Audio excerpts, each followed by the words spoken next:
একটা plane land করেছে। যাত্রীরা সবাই নেমে গেছেন। পাইলট হোটেলে পৌঁছেছেন। উড়োজাহাজের পরিচ্ছন্ন কর্মী এসেছেন পুরো প্লেন পরিষ্কার করতে। পরিষ্কার করতে করতে তিনি পাইলটের ককপিটে আসেন।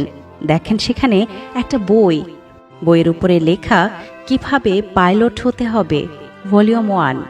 উৎফুল্ল পরিচ্ছন্ন কর্মী বইয়ের প্রথম পাতা উল্টান। সেখানে লেখা লাল বোতামে টিপুন, প্লেনের ইঞ্জিন চালু হবে। তিনি তাই করলেন। লাল বোতামে চাপ দেওয়ার সাথে সাথে ইঞ্জিন চালু হয়ে গেল। পরের পাতায় লেখা উড়োজাহাজকে সামনে অগ্রসর করাতে চাইলে নীল বোতামে টিপুন। তিনি আর অপেক্ষা না করে তাই করলেন। সাথে সাথে উড়োজাহাজ সামনে এগুতে লাগলো। তারপর পাতায় লেখা গ্রাউন্ড থেকে শূন্যে উড়াতে চাইলে এইবার সবুজ বোতাম টিপুন। পরিচ্ছন্ন কর্মী তো অবাক।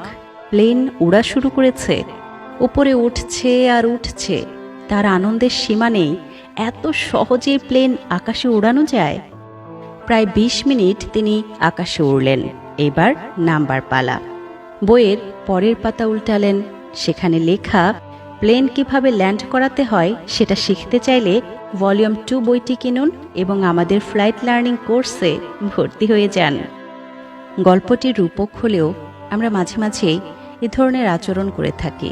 যে বিষয়ে আমাদের খুব বেশি জানা নেই সে বিষয়েও পাণ্ডিত্য জাহিরের চেষ্টা করি। আসলে অল্প বিদ্যায় পারদর্শিতা আপনাকে হয়তো সাময়িক সময়ের জন্য আকাশে উড়াতে পারে, কিন্তু একসময় ঠিক নিচে নামাবে, এবং সেটি খুব ভয়ঙ্করভাবে।